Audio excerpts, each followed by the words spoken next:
Sabi ko na nga ba tama ang kutob ko? Hindi ka mapagkakatiwalaan. Naturingan kang pare pero napaka-immoral mo. Nandito ka pa na, Direktor. Ba't nandito ka? Ha? Bakit? Hindi pa kayo magkakilala, di ba? Siya napakabait at laging kalmadong Direktor ng Magic Cleaner Corporation, si Director G. Ang playboy naman na ito, ibig ko sabihin, gentleman, ay ang main organizer ng auction event na ito, si Director Dylan. Director? Akala ko pari siya. Hindi pa totoo yun? Pare? Nako, paano naman siya magiging pare? Si Director Dylan lang naman ang top arts agent dito sa Asia. Sa buong Asia, siya lang ang makakapag-organize ng social long exhibit sa isang tawag lang. Ang galing, di ba?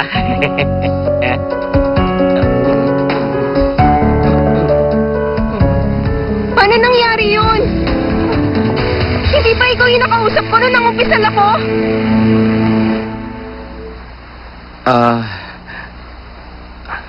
Aksidente yon. Bala ko sabihin sa'yo.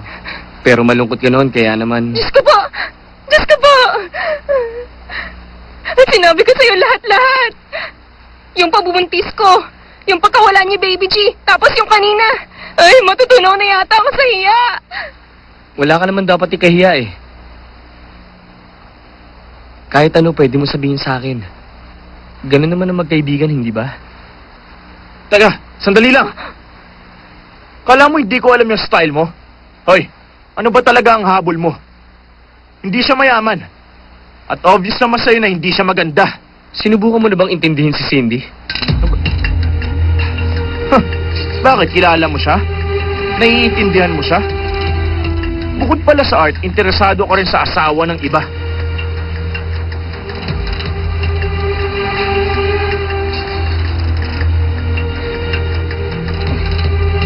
Tama na, Steven. Tama na, Dylan. Pumasok ka na! Tama na. Pasok!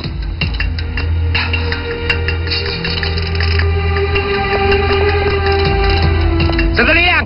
Naiwan mo tong bag mo, oh! Bata ka pa, makakalimutin ka na.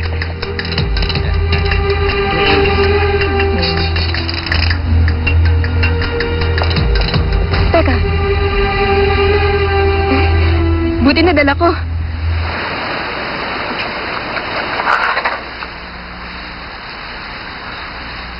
Para sa akin, hindi mo asawa si Cindy. Ni minsan, hindi ko nakitang tinrato mo siyang asawa mo. At dahil wala naman siyang halaga sa'yo, bakit kailangan ko siyang layuan? Asawa ko man siya o hindi, dinadala niya ang anak ko, kaya sana ikaw nang kusang lumayo. Sa itsura mo, mukha ikaw ang tipong kung kani-kanino lang pumapatol. Marami ka pang mapagpipili ang mga paru-paro, kaya sana tigilan mo na si Cindy, dahil isa lang siyang ordinaryong babae. Tinanganak akong rebelde. Sa art industry, ang kadalasang hinahabol ng mga agent, yung mga artist na sikat o may pangalan na. Pero iba ako. Mas gusto ko yung mga wala pa nakakadiskubre o yung mga uncut jade. At si Cindy ang perfect example nun. Para sa'yo ba, isa siyang sikat at magandang artwork? Wala akong pakialam kung talagang mahalaga sa'yo ang asawa mo. Tumigil ka! Hindi siya mahalaga sa akin! Tama na! Huwag na nga kayo magtalo! Gusto mo ng paro-paro? Gusto mo ng jade? Okay, makinig kayo. Yung item number 5 doon sa auction, dinonate yun ni Chairman Liao ng Pacific Superstore Enterprise. At Rainbow Jade Butterfly of Spring ang tawag doon. O ano, okay ba? Sa halip na babae, yun na lang ang pagkagawa ninyo! Director.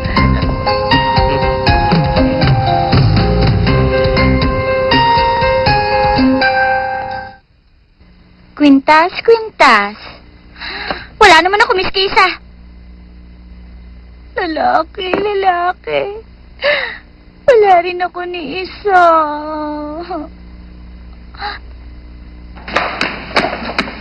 Mary, sorry nilipat ka rito. Bakit? Nandito ko ba para ipamukha sa akin kayo nga ni Steven G? Ano ngayon? Hindi. Gusto ko sana mag-donate. Nalaman ko kasing 10% ng kikitain dito mapupunta sa ampunan. Sana mataas ang maging bid nila rito. Malaking tulong kasi yon. Ano yan? Ginawa kong wishing box na to. Nakatulong to para matupad ko ang ibang mga pangarap ko. Masaya na ako ngayon. Kaya gusto kong ibahagi ito sa iba. Idodonate mo talaga yan? Pero kanina...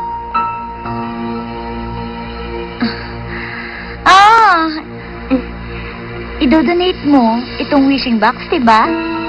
Siguradong pag-aagawan to. Nga pala, anong starting price nito? Ano sa palagay mo? Hindi ka pa marunong mag-isip? Wala kasi akong alam tungkol sa auction. Kaya hindi ko alam kung magkano ang wishing box na yan. Oo na. Ako nang bahala rito. Buti pa lumabas ka na. Magsisimula ng auction. Salamat. Bye-bye. Bye. Bye. Bye.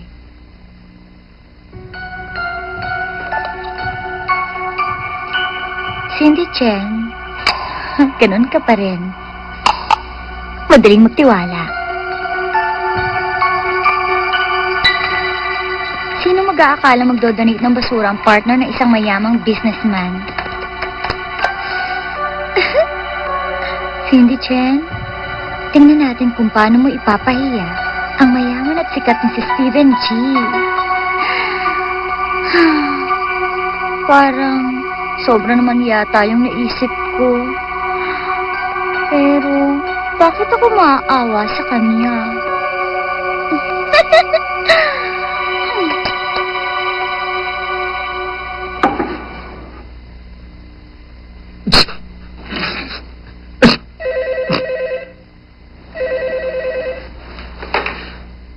Hello?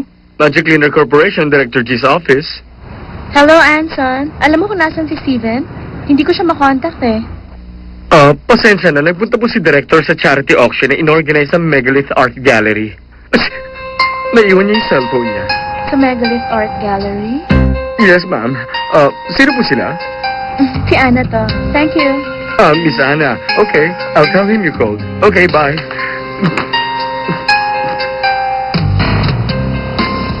Anna? Oh, no! Nandito na ako, Steven. Sa Megalith Art Gallery na lang po. Thank you. Ngalan para sa amin na ma-exhibit dito ang mga obra ni Master Zhong Shanlong. Masaya rin kami dahil nakapunta kayong lahat dito sa Zhong Shanlong Charity Auction Event na inorganize ang gallery na to at ang law firm ko. Gaya po ng alam nyo, mapupunta ang 10% ng proceeds sa St. Ruang's Orphanage.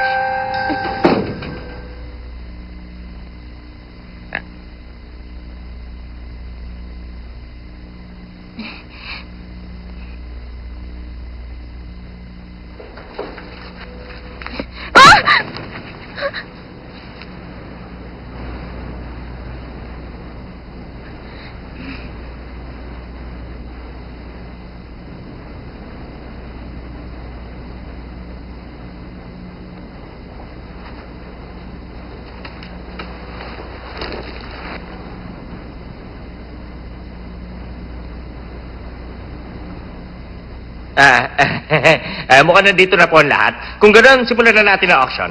Ipe-present ko na po ang unang item natin.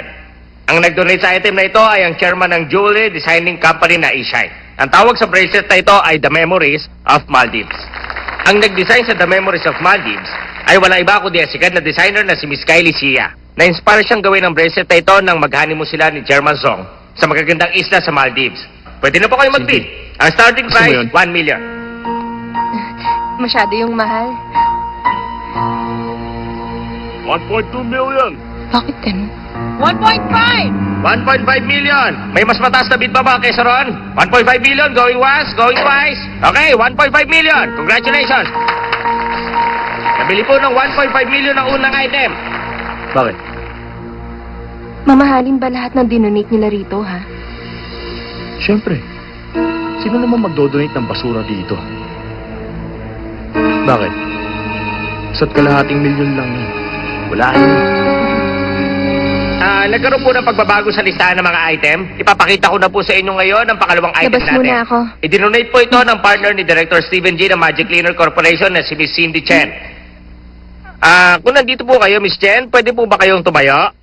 Hi. Salamat po sa pagsali niyo sa auction. Kumaway po kayo sa ibang guest.